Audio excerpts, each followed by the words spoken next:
นัดไหม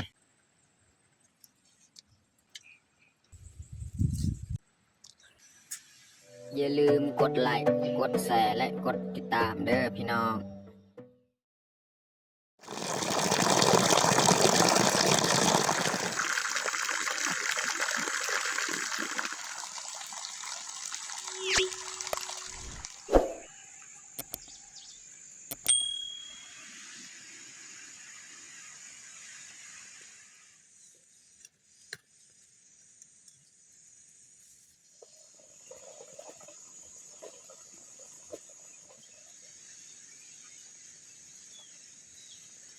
ครับทักทายสบายดีแล้วก็สวัสดีเบิร์ดสู่คูสุพนเนาะยินดีต้อนรับเขาสู่ซองเบายืง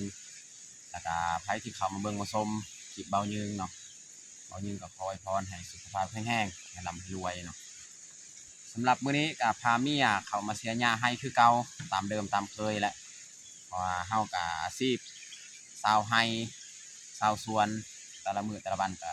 ต้องไปเข้าให้เข้าสวนพี่น้องเนาะว่านี่เป็นอาชีพของเฮา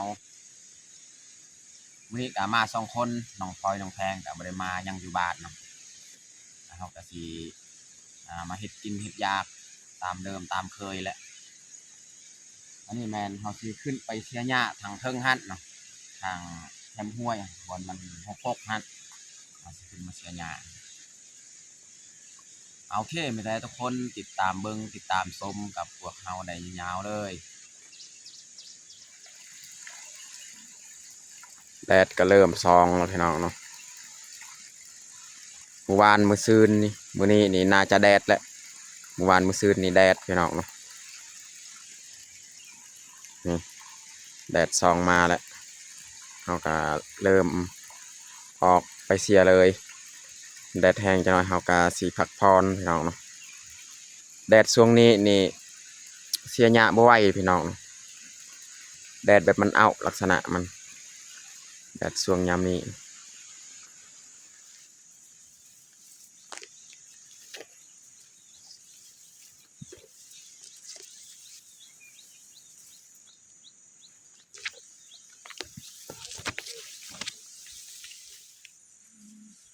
นี่บนนี้แหละหอมห่วยนี่เอาเสียขึ้นเทิงเลยเนาะบนนี้นี่6 แหง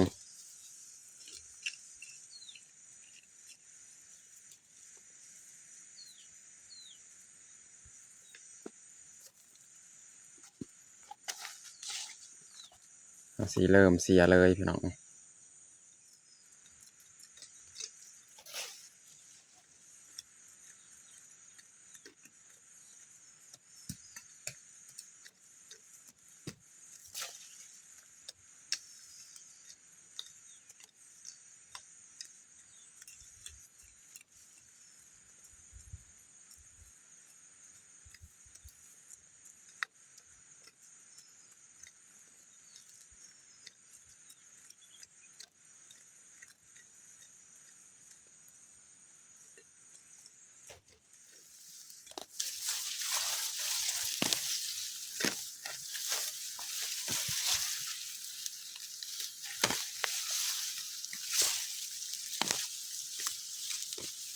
หญ้าคาเนี่ยเราต้องดึงออกเลยเนาะดึงจากหากมันออกเลย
ตอนนี้กาเฮาสีพักเที่ยงพี่น้องเนาะ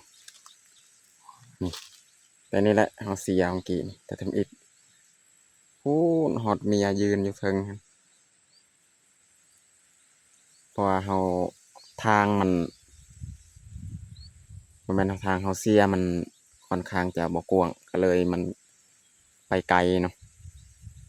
ในที่เฮาทางมันเฮาเสียมันบ่กว้างก็ไปฮอดเทิงพุ่น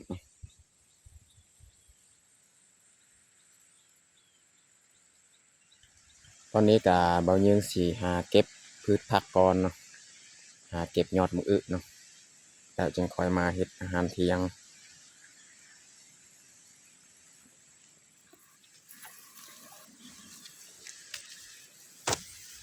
เก็บแตงเนาะ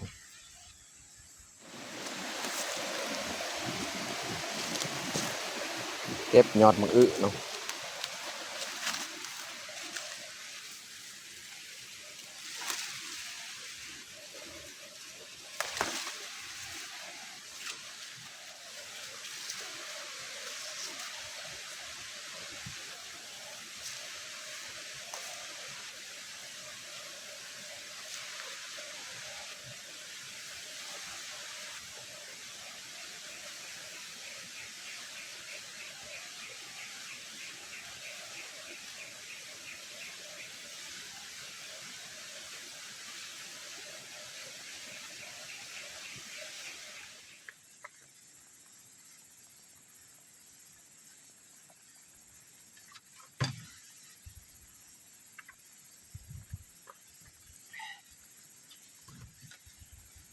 ตอนนี้เราก็เก็บ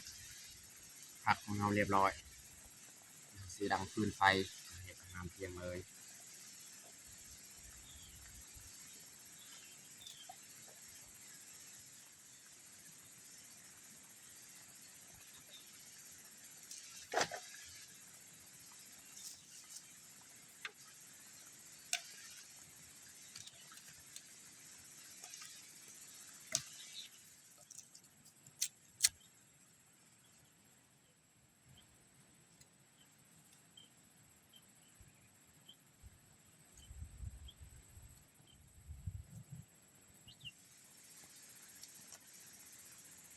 ตอนนี้ก็เรียบร้อยเราดังไฟดังฟืนไม่ได้หาสีมาเห็ดอาหารของเราอันนี้แมนปลาดุกพี่น้องเนาะอันนี้แหละปลาดุกโตสุดท้ายแหละที่เราเลี้ยงอยู่บ้านเนาะมานานนี่แหละโตสุดท้ายเอามาเห็ดอาหารเที่ยงมื้อนี้เนาะ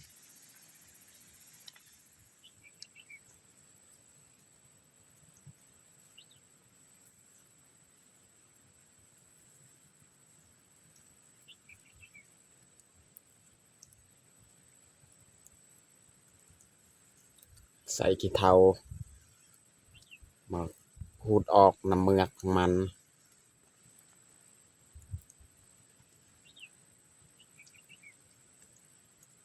เรายึงเห็ดกินทุกครั้งนี่เห็ดแบบนี้ตลอดเนาะ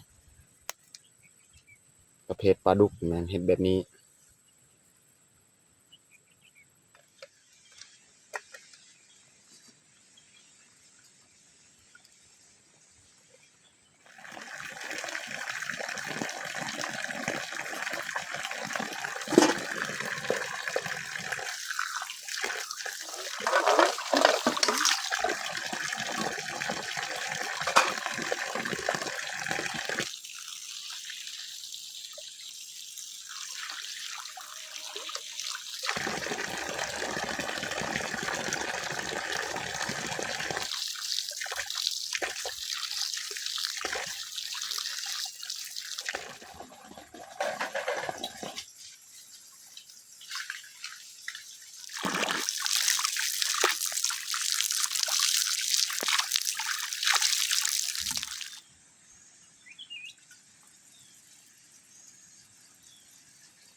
สีต้มน้ำพี่น้องเนาะ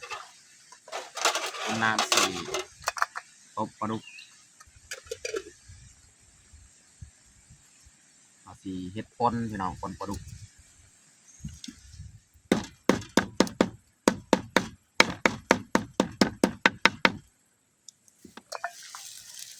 น้ำข้าวต้มก็เดือดแล้วใส่หัวสิไข่เนาะแล้วก็ใส่ปลาแดกบาดนี้ให้มันเข้มข้นเลยใส่ปลาแดกน้องแล้วก็ใส่ปลาดุกของเราเลย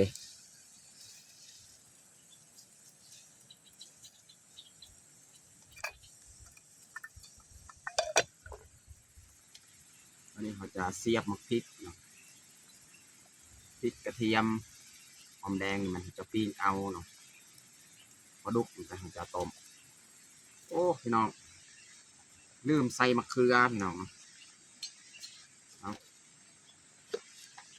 ใส่มะเขือนำลืมใส่ต้มกับมะเขือนำเอาสีป่นกับมะเขือยาว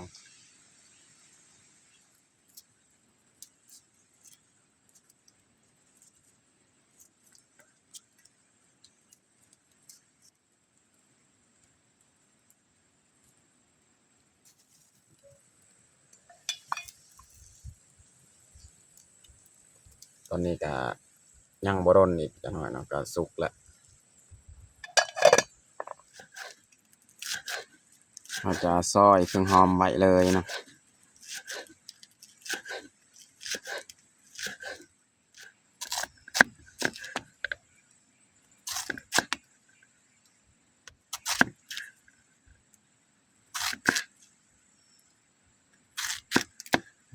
พอแล้วสำนี้เนาะ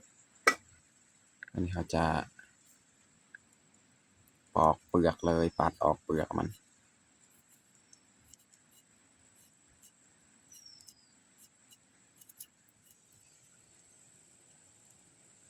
ตอนนี้ก็น่าจะสุกแล้วพี่น้องเนาะ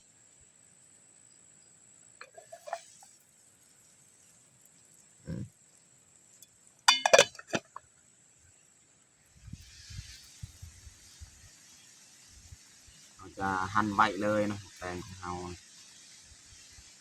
แล้วจึงมาตำบนปลาดุกของเรา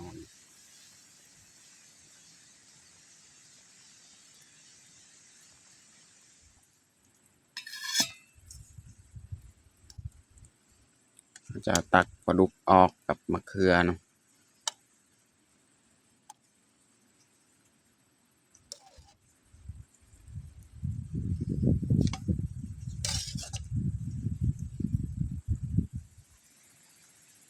จะเอากระดูกกลางมันออกก่อนเนาะกระดูก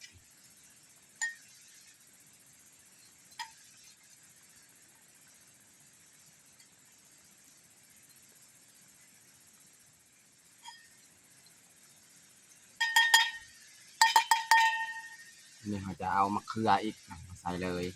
อาจจะเนียนพร้อมกันเลย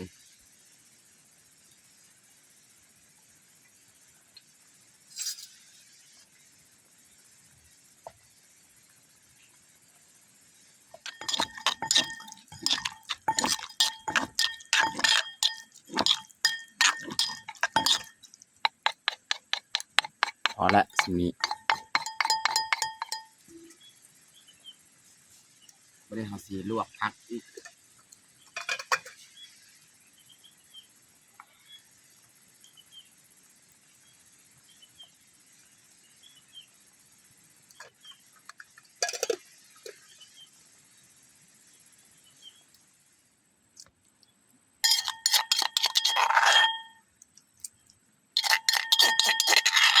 ตักไว้ใส่ถ้วยเลยนะ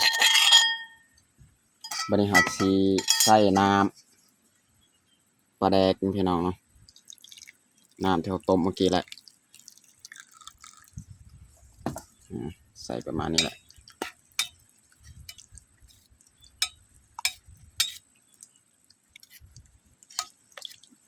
วันนี้เราสีใส่หอมบัวพี่น้องเนาะ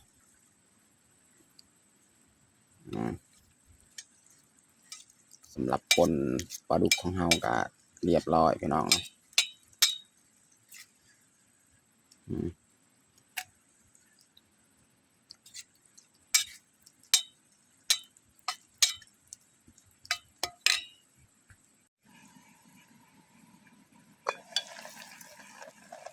ลวกผักของเฮากะสุกเรียบร้อยแล้วพี่น้อง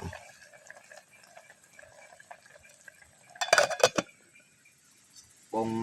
ลวกผักของเฮา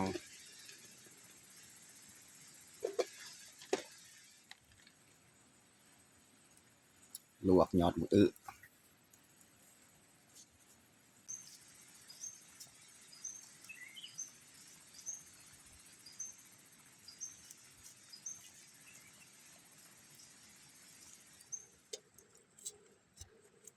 ตอนนี้ก็เรียบร้อยเฮาแต่งข้าวของเฮาปนปลาดุกพี่น้องเนาะอันนี้ก็คือน้ำซุปพี่น้องน้ำที่เขาต้มเมื่อกี้แหละนี่กระดูกมันนี่แล้วก็ลวกยอดมะอึนะพี่น้องแล้วก็หั่นมะแตงแล้วก็มากนัดพี่น้องเนาะหวานซ้ำเลยแล้วก็มักมีพี่น้องสำหรับอาหารเที่ยงของเฮากับเบิดซำนี้แหละตอนนี้ก็เรียบร้อยเฮาแต่งข้าวของเฮาแต่เฮาจะลงมือกินข้าวเที่ยงเลยเอามาเด้อมากินข้าวเที่ยงน้ำกันเอามาเด้อพี่น้องมากินข้าวเที่ยงน้ำกันมาพี่น้องอาหารกะหลายอย่างอยู่มีหมักมีหมักนัดหมักแตงปนปลาดุกพี่น้อง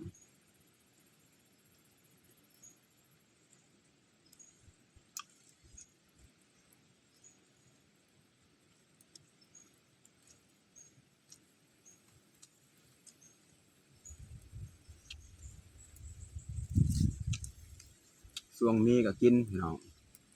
ช่วงบ่มีก็อดเอา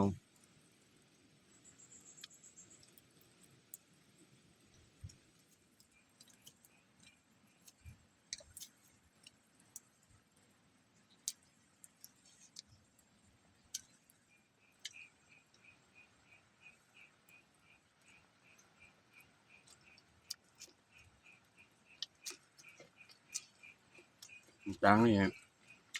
อยากเรื่องนะ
เก็บเบียกไม่เมื่อยนี่กินอิ่มพี่น้องมีแฮงกันเบียกงาน